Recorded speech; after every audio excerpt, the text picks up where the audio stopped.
confié ce rôle assez difficile d'une table ronde, mais bon, vu la qualité des intervenants, ça va être assez facile. Et après concertation avec les intervenants, on a décidé de vous donner directement la parole. Je crois que ce matin, on a limité le nombre de questions, on a peut-être amené des frustrations. Donc, est-ce que vous avez des questions, soit générales, soit suite à l'intervention spécifique d'un des intervenants? Voilà. En principe, il y a une ou deux chaises qui convient. Est-ce que vous avez des questions dans la salle? Voilà. On s'est dit que finalement, c'est comme le jeu, au moment où le prof est absent, si l'animateur peut être absent, ce sera formidable. Merci beaucoup. Je continue sur toutes les questions liées aux sciences de l'éducation, à la pédagogie de manière générale. Je vais rebondir sur la toute dernière présentation de Romain. J'ai beaucoup aimé ta distinction entre prof non-joueur, prof gamer. J'aime bien en plus la typologie et les acronymes. Je vais me faire un peu provocateur, mais est-ce que finalement, un bon cours, bien monté, c'est pas un cours où l'enseignant il n'y a rien à faire? Et je vais m'expliquer, c'est si on vise à l'autonomisation de l'apprenant, est-ce que, parce que tout le travail qui a été fait en amont de préparer la séance et ainsi de suite, fait que lorsque la séance commence, on place l'apprenant dans une position où il est totalement autonome dans sa façon d'apprendre, et où finalement un bon cours, c'est pas un cours où l'enseignant, finalement, pendant qu'il est en train de donner son cours, il a finalement le moins de choses à faire. Est-ce que c'est pas ça finalement un bon cours?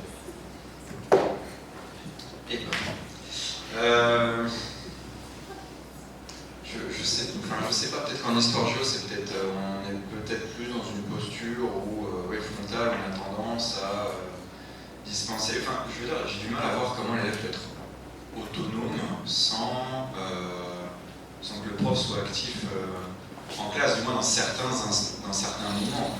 Je veux dire, je parlais du cours magistral, attention, parce qu'on a beaucoup entendu justement dernièrement qu'au collège, par exemple, on faisait beaucoup de cours magistral en général. Le cours magistral est encore énormément pratiqué. C'est pas vrai. C'est pas vrai du tout. Je vous laisse au défi de faire 100% de cours magistral devant des élèves de 12 ans. Bon courage, c'est-à-dire de parler 50 minutes et que tout se passe bien, qu'il n'y ait pas de bazar. Non, c'est impossible. On fait le modèle classique, c'est des cours, on va dire, mixtes, en fait, avec des instants magistraux. On dispense les connaissances, et ce qu'on va appeler classiquement des mises en activité, où là il y a une part d'autonomie, oui, où là tout le travail en amont, c'est-à-dire, je vais prendre un exemple. Par exemple, je veux faire le récit de la bataille de Bouvines, en 1214, en histoire, pour montrer un aspect du règne de Philippe Auguste. Je vais vous rappeler tout ce qu'est la bataille de Bouvines, on n'est pas dessus évidemment. Donc il y a deux méthodes. Est-ce que moi je la raconte frontalement, quitte à faire un peu du jeu de rôle et de me mettre un peu en scène, etc., purement frontal, ou comme j'ai essayé de faire cette année, distribuer plusieurs documents, guider la trace écrite de mes élèves. Je leur demande avec ce document-là, vous m'expliquez les causes de la bataille. Avec ce document-là, vous allez m'expliquer un peu le déroulement, vous-même, en lisant vous-même, en décortiquant le document. Et vous faites les causes, les conséquences de la bataille avec tel ou tel document.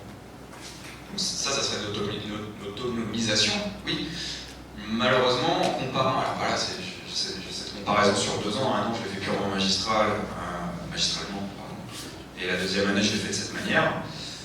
Ceux qui arrivent à s'en sortir de manière autonome, c'est un peu toujours les mêmes. Et il va y avoir une grande partie des élèves qui sont un peu perdus tout seuls.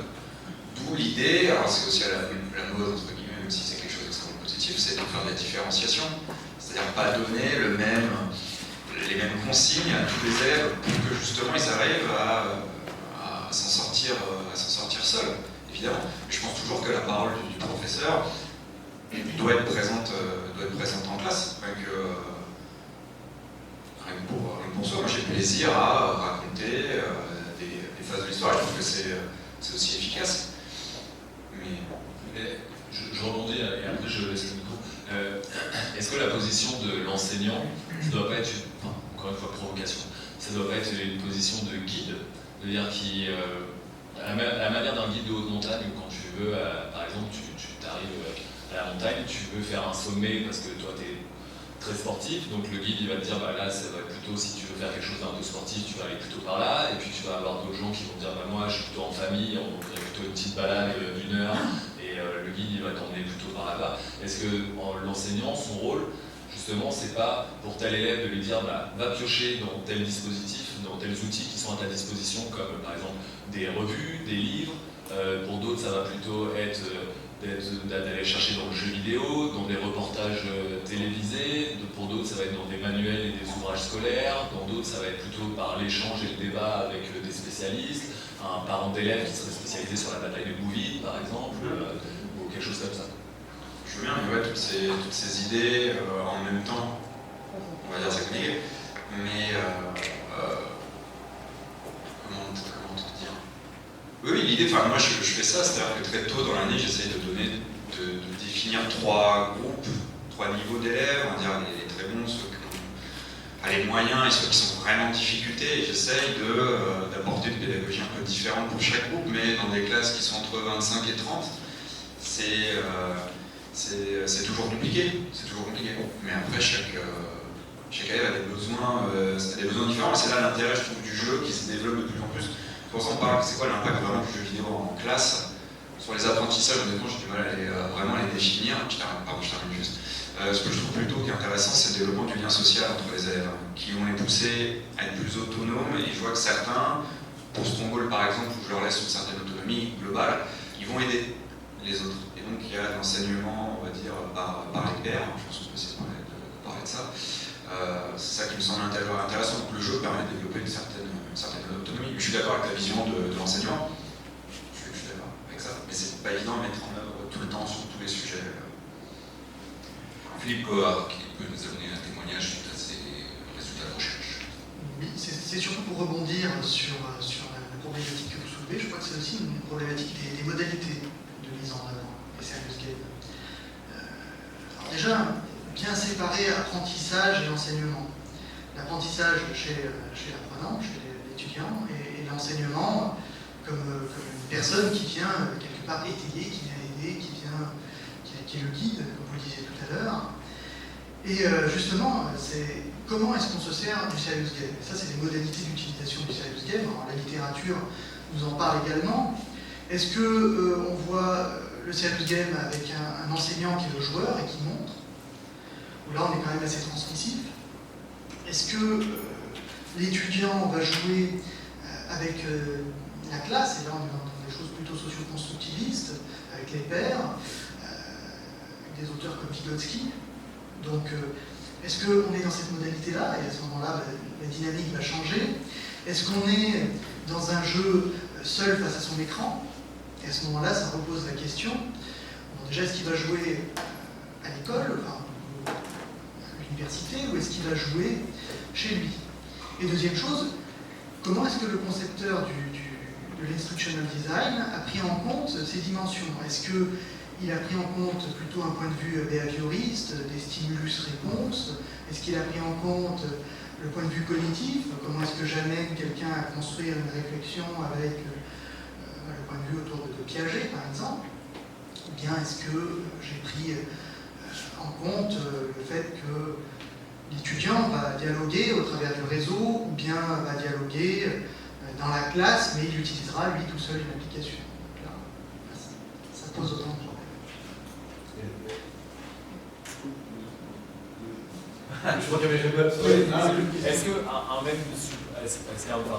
Est-ce qu'un même dispositif, finalement, même si l'instructional designer a pensé plutôt une approche, imaginons, cognitiviste, mais est-ce qu'un même dispositif, même si ça a été pensé comme quelque chose de cognitiviste, en fait, parce que le jeu va amener, dans tous les cas, à des formes de sociabilité, va amener à des stimulus visuels, auditifs, et donc à des réponses, finalement, est-ce que ça dépasse la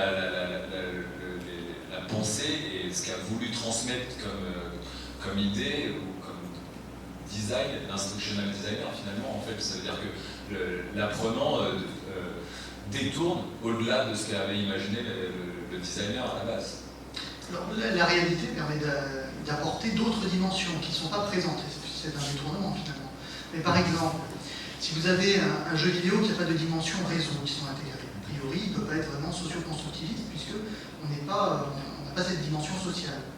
Mais si on peut utiliser ce jeu, ce serious game, dans une salle où les gens peuvent discuter, on va pouvoir récupérer cette dimension sociale au prix de la distance. Ils ne pourront pas être séparés à l'autre bout de la Terre. Mais voilà, donc oui, c'est tout à fait possible. Et ça vient ajouter des possibilités sur les modalités, apportent des possibilités au jeu. Alors moi je vais répondre un peu à toutes les questions. Ce que c'est un bon cours, comme on l'a dit en termes de ludique, un bon cours, c'est, selon moi, c'est un prof qui a du plaisir à donner son cours et un étudiant qui a du plaisir à le recevoir. Donc dans tous les cas, il y a peu de bons cours au final, je pense, qu'on donne. C'est très très limité. Ensuite, justement vis-à-vis de la construction des cours, et du coup par expérience du game design que j'en ai, on ne pourra pas dire on va faire un cours où on va enseigner d'une seule façon. Parce que si on enseigne 18 fois de la même façon, l'étudiant, il va, au bout de la 2e ou 3e fois, il va en avoir marre. Et en fait, c'est plus en fonction du sujet de l'enseignant qui va devoir modifier. Il y a des fois, ça sera plus à même de montrer une vidéo. Il y a des fois, il va falloir jouer. Il y a des fois, ça va être justement, on va déconstruire, on va jouer avant. Et c'est ça en fait qui est très difficile, puisque on est obligé à chaque fois de reconstruire. Et c'est d'autant plus compliqué, puisque chaque année est différente avec les étudiants. Chaque classe va être différente, on ne va pas pouvoir appliquer la même méthode, ça ne va pas forcément marcher. Et effectivement, la limite, c'est, la limite, mais aussi pourquoi on doit faire des cours différents, c'est l'aspect où les étudiants sont différents et que il y en a certains qui ne vont pas avoir les mêmes attentes, il y en a certains qui vont être plus réceptifs à certains stimuli, des stimuli de compétition, des stimuli de recherche, des stimuli d'accompagnement des autres. Mais en revanche, je pense qu'il y a un lien qui est très important au niveau des étudiants, c'est le côté social, le côté discussion et le travail en groupe, l'aide entre eux. Et je pense que c'est un des aspects qu'il faut mettre en avant. Et le dernier point que je voudrais aborder, c'est, je pense que c'est ça, au fur et à mesure des années où j'enseigne, même dans le jeu vidéo, c'est la portée globale d'un cours. Et on voit que les étudiants sont peu impliqués s'ils ne comprennent pas la portée du cours. C'est-à-dire si on leur dit, voilà, vous avez ce cours-là à tel moment, mais qu'il n'y a pas de mise en situation dans le contexte futur, c'est-à-dire vers où ils vont grâce à ce cours, ils vont encore être moins motivés. Et du coup, là, ça va être tout ce qui va être récompense extrinsique, via les notes qui vont les motiver. Par contre, dans le cadre où ils voient l'intérêt du cours, l'intérêt des notions qui sont enseignées et comment elles vont être amenées à évoluer et comment elles vont impacter sur les autres à l'avenir, là c'est plus l'intrinsèque, la motivation personnelle, de l'apprentissage qui va se faire. Voilà. Désolé, ça fait on pose une petite question et tout le monde répond. J'essaie de faire court, surtout que je montre aussi dans ce qui était dit. Par rapport à la définition d'un bon cours, je pensais que la définition d'un bon jeu, c'était aussi quelque part très subjectif, sur d'une part les enseignants. Je pense que la notion de plaisir qu'on peut y passer dans son efficacité, parce qu'on a réussi à transmettre des apprentissages, tout ça, et aussi du côté des élèves ou étudiants, c'est ce qu'ils ont appris quelque chose, ils ont passé un bon moment. Donc ça va être très dur, comme de trouver un bon jeu, ça va être très dur d'avoir une définition absolue. Ce que je trouve intéressant dans ce que vous disiez, même si c'était un peu provoque, c'est très intéressant, c'est un peu la dimension autonomie, presque quelque part de l'auto-apprentissage. On pourrait avoir une école sans enseignants, avec des machines à apprendre, etc. Alors c'est une pente un peu glissante sur le behaviorisme, etc. Je pense il y a des choses intéressantes à prendre dedans. Il y a aussi une part de mythe, c'est qu'il ne faut pas oublier qu'on travaille entre guillemets avec de l'humain, sur de l'humain, c'est un cours et sur des êtres vivants, c'est pas unique. Et en sciences de l'éducation, par exemple, dans la formation des enseignants, on a des formations sur la gestion de l'imprévu. Et c'est pas évident, ça fait partie même, je pense, des compétences d'un bon enseignant, d'être capable de s'adapter à ce qui peut se passer dans une situation de classe. Et c'est pour ça qu'un cours, ça ne veut pas dire qu'on ne le prépare pas, qu'on y va, j'ai juste 3 notes comme ça, on verra ce que je fais. Non. Les cours sont préparés en amont, il y a beaucoup de préparation, on peut anticiper différents modes pédagogiques avec des phases de recherche, des phases magistrales, des phases d'échange. Et après, on adapte. C'est comme l'instructional design quand on fait un serious game. On prévoit un dispositif, on prévoit un jeu, mais des fois sur le terrain, ça ne marche pas comme prévu. Alors quand le jeu est tout seul, il va avoir beaucoup de mal à s'adapter tout seul, le jeu. Il n'est pas suffisamment intelligent pour ça, pas encore. Quand il y a un enseignant derrière, c'est lui qui peut prendre la main, qui peut adapter et reprendre le fil. Moi je sais pas, à l'université, d'ailleurs le cas aussi au collège-lycée, on fait beaucoup de fois le même cours. Moi je sais pas, des fois il y a des séances que je fais 26 fois en un mois et demi, parce que j'ai 26 groupes de télé différents. Je fais jamais 26 fois le même cours, j'ai même non plus la même préparation, mais voilà, c'est vivant, ça s'adapte selon les étudiants, selon l'heure de la journée, selon ce qu'ils ont fait avant, selon ce qu'ils ont envie, selon où ils viennent, selon leur boulot. Et c'est ça, c'est aussi qui rend intéressant le cours, je pense. Je pense qu'à titre personnel, ça demande beaucoup plus de travail de faire des choses comme ça, la Serious Game, les ressources numériques, etc., qu'un cours traditionnel, parce qu'un cours traditionnel, vous avez votre expérience, votre savoir, vous pouvez, si l'heure passe très vite ou pas assez vite, vous pouvez dilater pour une partie, etc. Il y a la variable humaine qui intervient, et donc c'est beaucoup plus compliqué dans le cadre de l'enseignement numérique. Après, sur le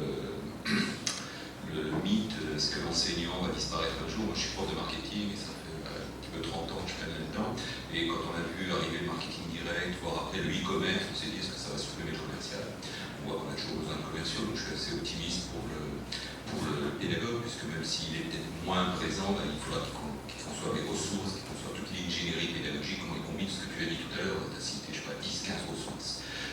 Non, mais la vidéo, les sites, les jeux, etc. Sur chaque ressource, on va aller chercher peut-être 3%, 4% de la ressource, et c'est la combinaison de toutes ces ressources qui amène un cours. Donc, toute cette ingénierie-là, il faudra toujours la faire, à mon avis. Voilà. Est-ce qu'il y a d'autres questions? Oui.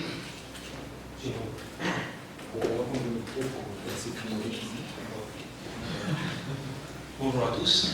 En fait, moi j'aimerais savoir, vous avez un petit peu abordé la question du serious game emporté à la maison, que ce soit au niveau professionnel ou au niveau étudiant. Alors, moi en fait, ma question, ça serait de savoir si vous pensez vraiment que ça peut marcher. Pour avoir travaillé un petit peu aux alentours des MOOC, en fait, je me suis rendu compte que c'était un peu ce qu'on essayait de faire avec déjà les cours traditionnels, c'est-à-dire de les transposer pour qu'ils soient accessibles à la maison. Et certaines grosses universités font déjà de plus en plus ça, d'essayer de diminuer les temps de cours à l'école et de les remplacer par des cours à la maison. Mais j'ai pas constaté, dans mon cas de mon travail, forcément que ce soit mieux, et des fois que c'était même pas équivalent à ce que ça valait un cours en cours par rapport au temps de travail qui était demandé aux profs pour arriver à ça. Du coup, est-ce que vous pensez que ça va être le même cas transposé, ou est-ce qu'il y a du potentiel pour le serious game à la maison? Merci. Moi je vais direct, je pense que le serious game, enfin de toute façon tout ce qui est e-learning serious game, on va être plus dans de l'entraînement, dans refaire des éléments qu'on a déjà vus et du réapprentissage, mais pas d'apprentissage. On ne va pas pouvoir apprendre parce qu'il n'y a pas de retour sur l'expérience, il n'y a pas de discussion, d'échange, et c'est surtout ça qui est important dans l'apprentissage, hein, c'est les échanges, la différence de point de vue et l'analyse d'expérience. Donc pour des choses très techniques, peut-être, pour des choses plus sociales, plus intellectuelles, Je vais aussi apporter un élément, c'est un petit peu aussi les objectifs qu'on va se fixer au départ. Est-ce que le serious game qu'on va faire, on va vouloir vraiment que ce soit quelque chose qui va former la personne individuellement? Là, ça peut être un peu plus difficile. Ou est-ce que ça va être un support qui va venir appuyer quelque chose en plus? C'est-à-dire que vous avez un cours qui peut se réaliser de manière classique, et en plus, vous avez un serious game qui peut vous permettre de mettre en pratique, de tester les choses, etc. Plus dans une application. Donc là, ça va dépendre un petit peu de l'orientation qu'on choisit finalement et des objectifs qu'on fixe lors de la conception et qu'on pourra vérifier lors de l'évaluation. C'est tout l'enjeu de ces deux choses.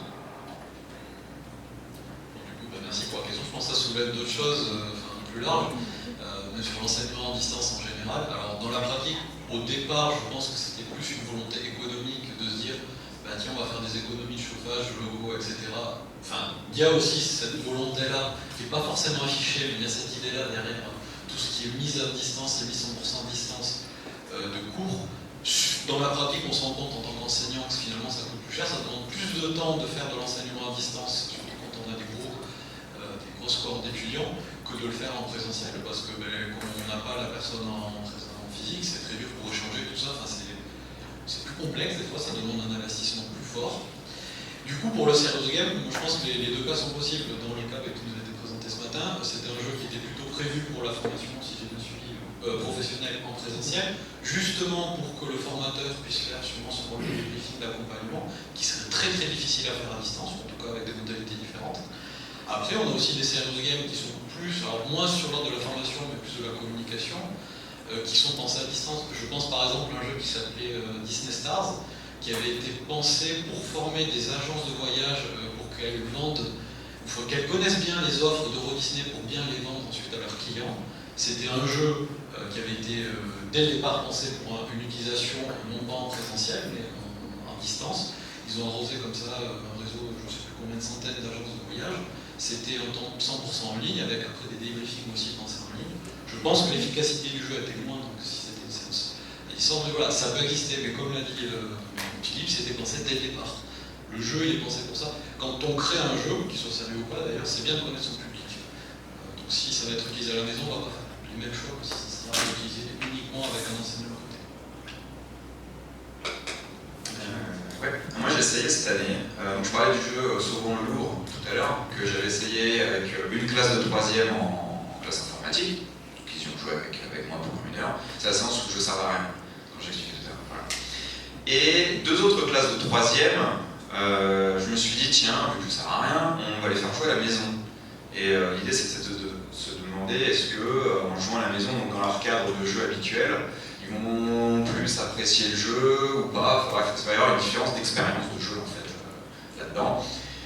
Alors donc, je l'ai fait sur rien que sur 3 classes, donc j'ai pas vraiment de retour scientifique à donner là-dessus, mais j'ai interrogé un peu les élèves, et ce qui est ressorti, c'était assez étonnant. C'est que ceux qui ont joué en classe se sont plus amusés que ceux qui ont joué à la maison. Alors, comment expliquer ça? Je sais pas trop, peut-être que jouer justement dans le contexte qui n'est pas prévu pour, donc à l'école, bah ça, je sais pas, moi ça leur donne justement une envie un peu de, je sais pas, de plus s'impliquer, que ça change le cadre de l'école et que du coup, bah, ça libère un peu les sentiments, les émotions, et du coup ils se prennent plus au jeu. Est-ce que c'est parce que j'étais présent dans la salle qui fait que la posture d'autorité oblige, ils se sont sentis obligés de jouer et que du coup ils sont pris au jeu? Malgré le fait que maintenant j'étais extrêmement passif pendant la séance, à part l'explication du jeu au début, alors que ceux qu'on joue à la maison, déjà c'était plus difficile pour savoir, moi, est-ce qu'ils ont tous fait le jeu, je ne peux pas contrôler, et c'est eux qui avaient le plus de retours négatifs, c'est-à-dire il y a trop de texte, c'est trop long, chose habituelle, et voilà, cette différence, j'étais un peu surpris, mais au final, j'explique ça, ça me semble un peu normal au final. Peut-être que la maison sont en concurrence avec d'autres jeux, c'est-à-dire que le temps qui passe sur oui, l'historique, c'est du temps perdu sur les vrais jeux, et donc, alors en classe, ils n'ont pas le choix, quoi. C'est même une bonne surprise pour eux. Le problème de tout transposer en format numérique, notamment à la maison, ça pose grandement problème. Je peux en parler beaucoup plus de temps que ça, mais tout ce qui est manuel numérique qu'on nous conseille fortement d'utiliser, ça pose un certain nombre de problèmes. Et je vais passer sur ce sujet. Oui, non, moi je pense que je n'ai pas grand-chose à rajouter sur la question. Je pense que pour quelque chose qui serait externalisé au moment de classe ou au moment où la personne est étudiant à l'université, ça serait plus pour de l'entraînement. Moi, voilà, comme je le verrais, ça serait plus pour de l'entraînement, au moment des révisions, on va dire, d'un examen par exemple. Mais je ne pense pas que ça puisse remplacer l'intervention de ce qu'on pourrait voir un cours ou un TD. C'est vraiment une histoire d'entraînement, je pense que ça serait adapté, mais je suis assez d'accord avec ce qui vient d'être dit et je pense qu'il y a un côté contexte d'être en phase de cours qui fait que l'approche c'est différent pour les étudiants. Une séance game pour d'autres exercices d'application. Moi, je vais me permettre de nuancer ces propos sur la différence entre la formation initiale et la formation continue. Les serious games, du e-learning, quand on a, je travaille beaucoup sur les commerciaux, mais quand on a formé sur un plan 500 commerciaux par exemple, on ne va pas les regrouper au même endroit, ça va coûter extrêmement cher. Leur mettre des supports numériques ou des serious games à disposition, ça permet de donner la contrainte géographique, ça permet de s'adapter complètement à leur disponibilité ou à leur indisponibilité, c'est-à-dire que quand ils ont une petite demi-heure, à un moment donné, ils peuvent se connecter, se mettre dans le jeu, les ressources numériques, etc. Et je pense que c'est un public différent et que ça peut avoir des apports très importants à la maison ou sur le lieu de travail, en dehors d'une salle de cours physiquement identifiée. Mais... D'autres questions? Oui. Merci à tous les intervenants pour la richesse des présentations. Moi, j'aurais deux questions liées. La première, c'est est-ce que vous pensez qu'on devrait ludifier les conférences universitaires? Et donc, deuxième question qui est liée, avec votre expérience de ludification, d'apprentissage par la pratique dans les cours, comment vous en serviriez? Qu'est-ce que vous auriez à suggérer pour ludifier les conférences universitaires? Ça, c'est une première question. Et après, il y a une deuxième question qui vient d'une impression, c'est-à-dire que j'ai l'impression que dans le milieu de l'enseignement, il y a une injonction ludique. Alors peut-être je me trompe, vous me direz si je me trompe, et ça m'interroge un petit peu, parce que c'est une injonction qui est totalement absente d'autres milieux. Par exemple, moi j'ai travaillé sur les sportifs de haut niveau. Quand vous arrivez chez un entraîneur, il vous dit que tu es là pour souffrir, tu es là pour en chier. Il n'y a aucune injonction ludique. Il vous dit si tu viens, tu vas souffrir. Et je me demande s'il y a une réalité de cette injonction ludique dans l'enseignement, d'où elle vient? Est-ce que vous pourriez en faire la généalogie aussi, si tant est qu'elle existe? On pourrait commencer nos cours par ce que vous venez de citer, hein. On n'a jamais fait, vous êtes là pour en baver. Peut-être qu'on verrait si on a beaucoup de monde en amphi ou après la pause. Quoi. Objectivement, oui, on pourrait. En fait, il n'y a pas de limite, on peut ludifier, effectivement. Maintenant, comme on a discuté, c'est la volonté des personnes.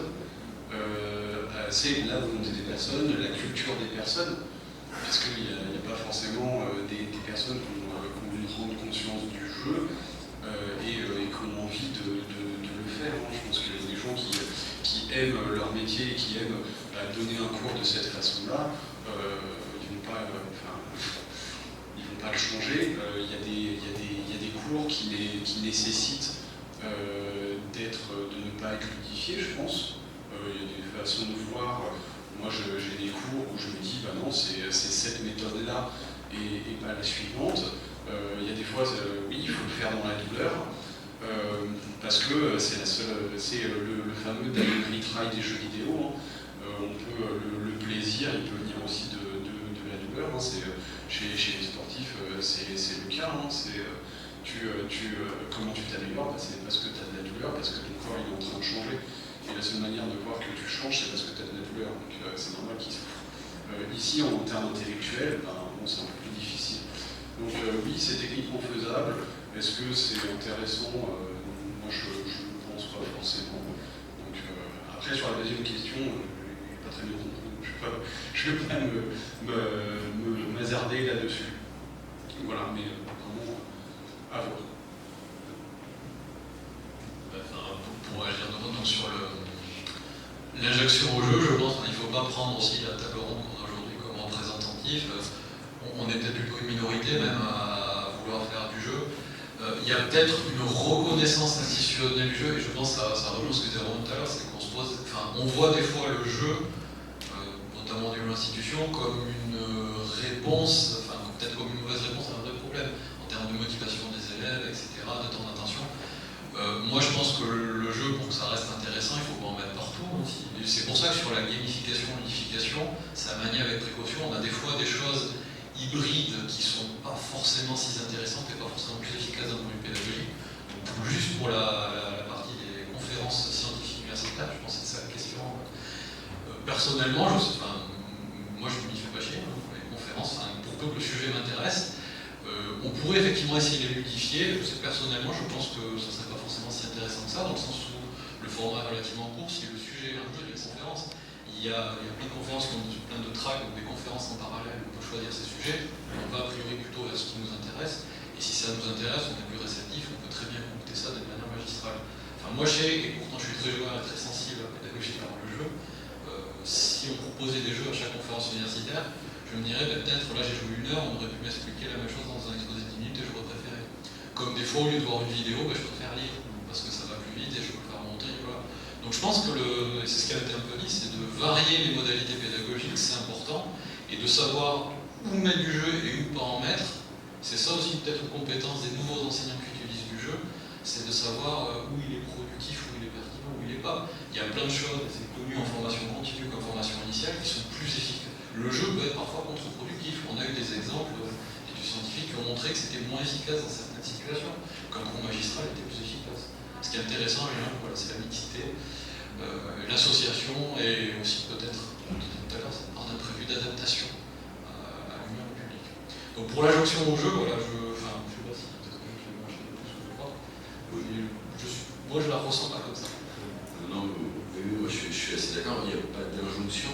Je voudrais revenir sur les motivations, pourquoi on va ludifier. En fait, je pense qu'il faut déranger les habitudes des étudiants, il faut essayer d'apporter de l'émotion. La ludification, c'est un moyen.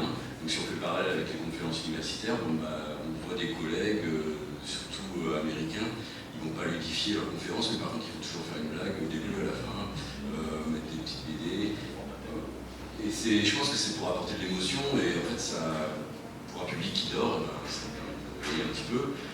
Et c'est un peu un saupoudrage, c'est-à-dire que toute la conférence n'est pas tournée sur le jeu ou la rigolade, mais ils mettent un petit peu une petite blague à un moment, et ça passe mieux. Souvent, on écoute plus ces conférences-là, parce que ça crée du lien, ça crée de l'émotion.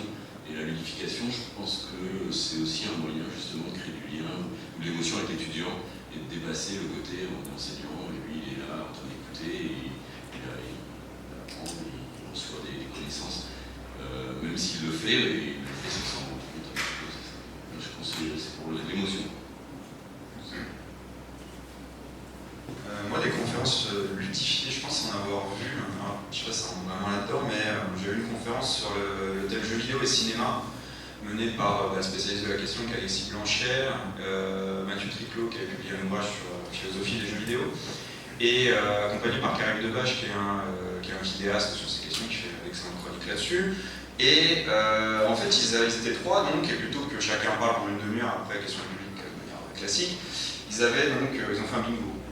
C'est-à-dire qu'ils avaient un samedi, on va dire, avec différents numéros, chaque numéro correspondant à un extrait soit de film, soit de jeu vidéo, qu'ils tiraient au hasard. C'était balancé à l'écran, l'extrait durait 1 ou 2 minutes, et donc ensuite, ils échangeaient sur l'extrait qu'ils venaient de voir avec question du public. Et donc l'idée, c'est que les 3 conférenciers étaient dans l'incertitude, ils n'avaient rien vraiment préparé sur leur séquence, et ça donnait un certain dynamisme à la conférence. J'en pense à une autre, j'étais intervenu à l'université de Rouen il y a 3-4 mois, et on avait branché on avait tout de suite fait des questions publiques en fait, directement. Et on avait branché une PlayStation avec Assassin's Creed, évidemment Unity à l'écran, et manette sans fil oblige, la manette passait un peu dans tout l'amphi, et donc il y avait un échange assez agréable là-dessus, c'est que on était tout de suite dans l'interaction, pas en oeuf frontal, mon Dieu. Et donc du coup, c'est assez intéressant. Après, concernant l'injonction ludique, dans mon institution, disons qu'il y a une injonction numérique, oui, ça c'est clair. Injonction au jeu, c'est conseillé, c'est pas mal vu, du moins. Les inspecteurs, moi je suis en lien avec les inspecteurs de mon académie, voient ça de manière très positive.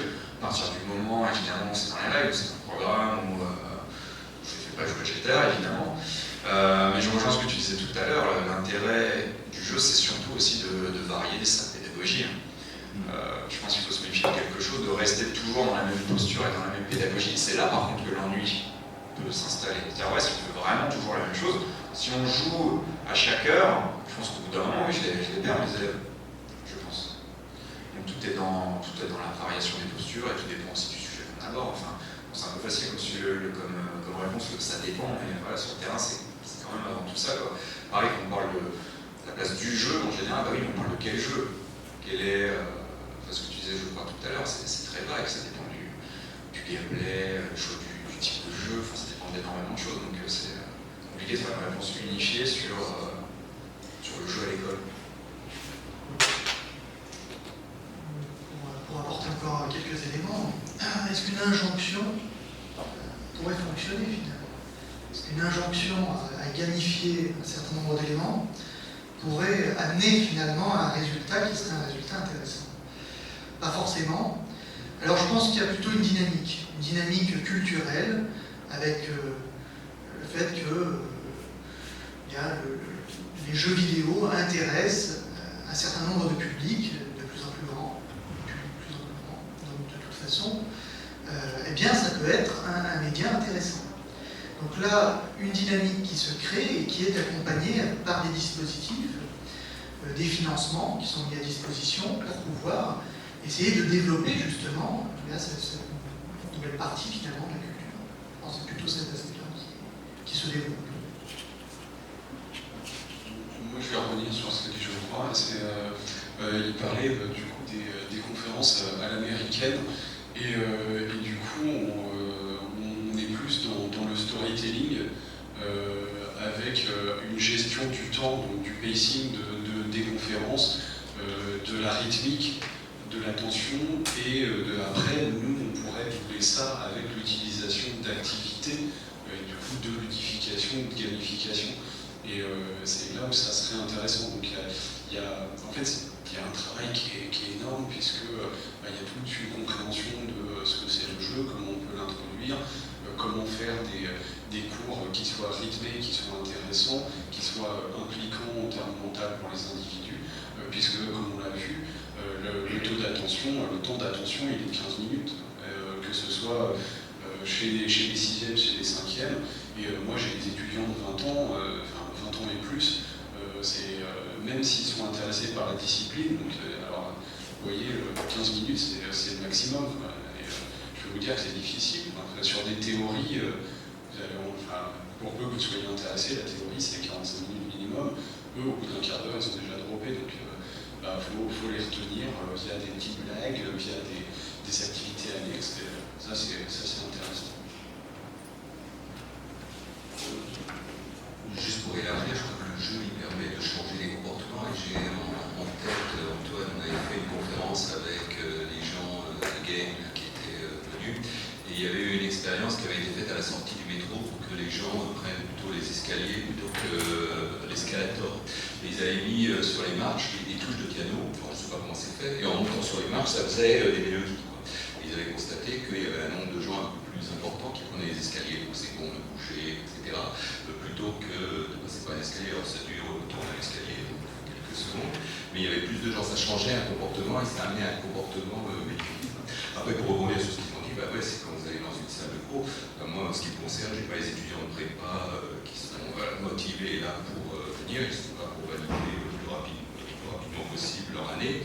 J'ai une double casquette, à la fois enseignant et parent, et je vois bien qu'il faut trouver des artifices et des choses pour les amener. 1h30 de TD, c'est 4 activités, mais on essaie de varier le plus possible les gens pour garder l'attention et pour essayer de faire passer le message du mieux possible, parce que c'est une réalité. C'est juste pour rebondir, désolé, on ne monopolise un peu la parole, mais je vois que ce que la DFI m'a fait rebondir une chose. Les allocutions au jeu, nous, en tant qu'enseignants, dans les exemples qu'on dit, on met du jeu en classe, on modifie, c'est pas parce qu'on fait ça que nos élèves jouent.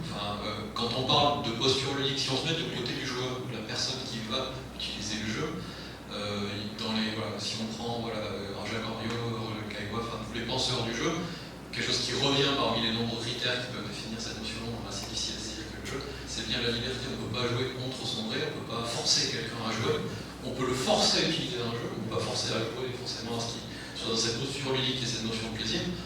En tant qu'enseignant, on propose du jeu, on introduit du jeu, on n'a aucune garantie que les élèves s'amusent.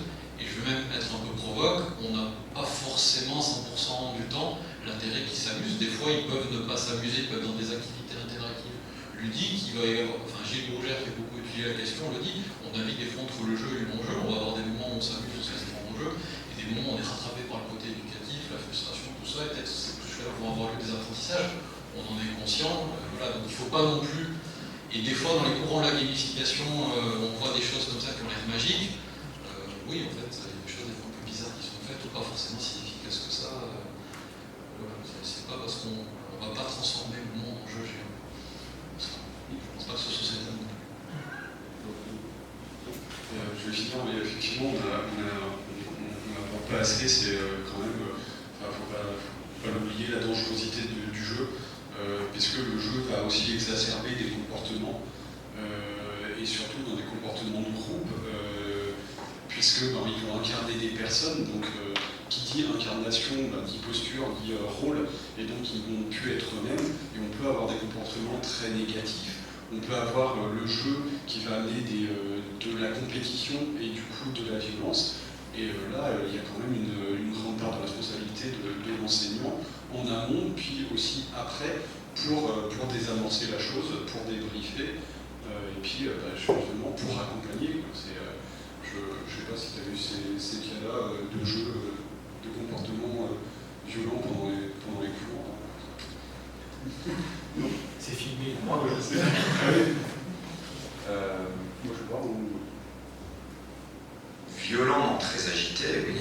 Très agité, oui, je parlais de ma séance en 6e qui m'avait... Il y a un truc dont on parle assez peu, je sais qui a pensé un peu cette idée, c'est quand on a assez peu de retours sur les expériences pédagogiques qui ne marchent pas. Alors médiatiquement, notamment, je prends les exemples de France 2, France 3, LCI, ils avaient lancé beaucoup de reportages une période, notamment l'année dernière, sur les pédagogies dites justement innovantes. Et c'est génial ces reportages, c'est des vidéos de 2-3 minutes et ça a l'air extraordinaire. Les élèves évidemment donnent un discours positif sur la séance, les enseignants évidemment montrent aussi leur travail, donc voilà, ils mettent. Bref, tout a l'air génial ce type de dispositif à la télé. Du coup, pourquoi je parle là-dedans? Oui, au niveau des comportements, ils sont extrêmement diversifiés, oui. C'est vrai qu'on parle tout de suite de la motivation parce qu'on leur dit oui, on va jouer aujourd'hui. Il y a un effet waouh évident. Mais après, on a un peu. Moi, j'ai vu des comportements, j'ai vu des élèves qui se décourageaient. À Stronghold notamment, parce qu'ils n'arrivaient pas à construire un système médiéval, etc. Ils n'arrivaient pas à la faire prospérer. Et même si le jeu vidéo permet de dédramatiser la notion d'échec, parce que comme je leur montre, vous allez dans le menu, vous faites une nouvelle partie, et on redémarre, et c'est pas grave de perdre dans un jeu vidéo. C'est pas grave, c'est pas une mauvaise note. J'essaye aussi de ne pas les évaluer, parce que je pense que si je leur mets une pression d'évaluation, on va perdre le jeu, justement, parce que jouer tout en étant évalué, tout en ayant une note, est-ce qu'on va arriver à tirer du plaisir de ce type d'activité? Je pense pas. C'est ce que j'avais essayé avec SimCity d'ailleurs, je jouais avec ça ne marchait pas. Et voilà, on a un peu tous les comportements, le sentiment d'échec peut aussi venir quand on joue. Voilà, il faut aussi se préparer à ce type de retour de la part de nos élèves. Comportement de mauvais joueurs aussi. Non mais c'est vrai. La vie. Merci beaucoup, peut-être on va conclure. Ah, excuse-moi Damien, vas-y. Excuse-moi, non, mais juste pour rebondir un peu là-dessus sur le fait de la part de l'échec dans le jeu, on a déjà, c'est là la différence entre du jeu de divertissement et des serious games. On a un courant marginal, mais que moi je trouve intéressant, de jeux qui sont volontairement impossibles à gagner. Pourquoi? Parce que quand on joue, où se passe le moment le plus intense de réflexion, c'est quand on perd, parce qu'on essaye d'analyser un petit peu les mécanismes du jeu, de réfléchir comment ça marche pour penser une nouvelle stratégie qui va nous permettre de gagner. Il y a des créateurs de serious games qui se sont dit tiens, je vais exploiter ça jusqu'au bout, je vais faire des jeux qui sont impossibles à gagner, mais bien évidemment, je ne vais pas le lire en comprendre au bout de 2, 3, 4 parties, et ça maximise la réflexion. Alors, des exemples classiques de ça, c'est des jeux souvent à impact social, qui ont des messages politiques ou humanitaires forts, Darfour is Dying ou le 12 septembre, pour en citer deux, voilà, qui sont sur des contenus politiques et sensibles humanitaires, pas simples à manipuler. Et du coup, je trouve que c'était une manière assez intelligente d'aborder cette question. Voilà, leur credo, c'est je perds, donc je pense. Et ça, c'est une chose qui serait impensable, enfin, en tout cas pas très rentable sur du jeu de divertissement, pas du jeu possible à gagner. On s'en rend compte qu'on peut plus gagner, on ne joue plus. Dans le cas du serious game, du jeu éducatif, on peut, parce qu'au contraire, il y a une réflexion, et après, au bout d'un moment, on n'est même pas obligé d'amener le joueur à gagner, enfin l'élève, on peut très bien arrêter le jeu et continuer le cours, c'est pas grave. On a eu cette phase de réflexion, c'est ce qu'on voulait en tant qu'enseignant, ce qu'on veut, c'est d'abord les apprentissages. Très bien, merci. On arrive au terme de cette table ronde. Je voulais juste vous proposer un petit exercice, 1 minute pour conclure, chacun. Un message, un enseignement, cliquez ça. 1 minute pour conclure. Voilà, moi j'ai beaucoup apprécié ces échanges, j'ai appris des choses, j'ai pris des notes.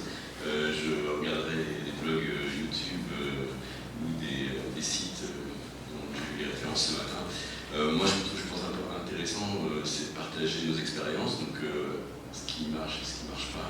Et puis, voilà, de prendre ce qu'on pense être intéressant pour nos pratiques de pédagogie. Voilà, je remercie à nouveau les organisateurs de nous avoir invités, et particulièrement. Et voilà, je pense que c'est des choses qui avancent. Moi, en tout cas, dans la pratique pédagogique, je vais continuer comme ça, et j'espère que ça sera de mieux en mieux, surtout pour mes étudiants, mais aussi pour moi, pour prendre du plaisir à continuer d'enseigner avec eux.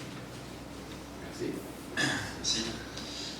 Moi, je vais rebondir un peu sur mes recherches parce que je vais lancer un petit appel. C'est vrai que si je veux faire une histoire du jeu vidéo, j'ai besoin de sources. C'est un peu le problème. S'il y en a qui sont au courant de pratiques ludiques justement dans le secondaire, pas simplement évidemment ces dernières années, mais un peu sur le long terme, je pense notamment, parce que là on parle du jeu vidéo actuellement, mais il faut savoir que dans les années, en 1985, il y a eu le plan informatique pour tous, qui avait pour but, et ça a été fait en partie quand même, de fournir du matériel informatique, des vieux MO5, des MO5 par exemple dans les établissements scolaires, collèges, lycées, donc de les équiper. Et c'est vrai que moi j'aimerais savoir un peu ce qui a été fait dans ces établissements. J'ai pas l'impression qu'il y a beaucoup de traces, de bilan sur ce qui a été fait. Et ça serait intéressant justement de voir ce qui a été tenté dans les années 80, parce qu'on n'est pas en train de le reproduire actuellement avec une nouvelle injonction au numérique. Donc, moi ça serait, j'aimerais beaucoup justement essayer de voir l'évolution, voir si c'est une continuité dans ce qu'on fait, ou il y a vraiment une rupture actuellement avec le numérique en classe. Merci, l'appel est lancé. Bon, je vais faire très court, je répète, donc merci aux organisateurs voilà, c'est sympa comme on échange. Bon, je ne sais pas trop le public, c'est vrai qu'on n'a pas fait l'inverse, on s'est présenté, si c'était plutôt enseignant, étudiant. Juste un message, si ça vous a intéressé ou si vous avez des questions autour du jeu, là, je pense que le seul mot c'est d'essayer.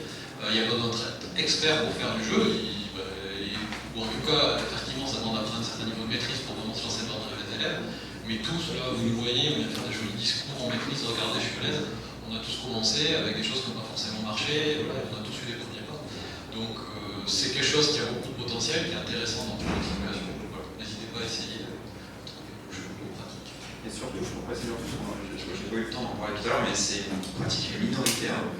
C'est-à-dire, s'il y a une injonction aussi à pratiquer le jeu, c'est aussi parce que ces pratiques médiatiquement, moi je le vois parce que je suis assez présent sur les réseaux sociaux, et ce que je fais, oui, ça a l'air un peu de plaire à pas mal de gens.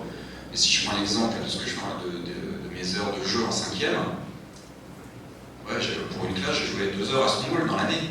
Alors que globalement, ma pédagogie, elle est, on va dire, classique. Donc il y a aussi un effet de loupe et peut-être de pression, c'est-à-dire que c'est des pratiques qui tournent beaucoup, parce qu'elles sont qualifiées comme innovantes. Il y a peut-être un effet d'influence sur les collègues qui disent vu que c'est pour ce genre de pratique, il faudra aussi que je fasse pareil. Donc attention, ça reste extrêmement minoritaire quand même. Je voulais déjà remercier les organisateurs, Antoine en particulier. J'ai eu beaucoup de plaisir à partager les recherches que j'ai réalisées, à pouvoir échanger aussi avec les autres participants et avec le public. Je trouve que c'est très bien qu'on ait comme ça des lieux où on puisse se retrouver et partager les différentes réalisations qu'on est amené à faire. Et moi, je continuerai mes recherches sur cette thématique, toujours avec plaisir. N'hésitez pas à me contacter si vous souhaitez peut-être qu'on puisse collaborer sur des projets de Serious Game. Et puis, merci à vous. Encore merci Antoine, 5e fois, à tous aussi pour d'être venus. Moi je vais conclure juste pour dire que effectivement la pédagogie ludique, il faut en avoir envie, il ne faut pas se forcer, il ne faut pas avoir peur de l'échec, parce que globalement il y aura plus d'échecs que de réussites, et que les réussites par contre elles vont contrebalancer tous les échecs, donc il faut essayer, Et comme on l'a montré, c'est beaucoup de culture, c'est beaucoup de recherche en amont, de trouver le bon outil, le bon jeu, que ce soit un serious game en jeu vidéo, que ce soit un serious game en board game. Donc déjà, ayez du plaisir avant à jouer, avant d'essayer de mettre de la ludification dans les cours. Voilà. Et donc, n'hésitez pas si vous voulez discuter avec nous pendant la pause du déjeuner, on sera là, on sera prêt à répondre à toutes vos questions. Merci. Merci à tous pour ces échanges très riches. Merci Antoine. Et je passe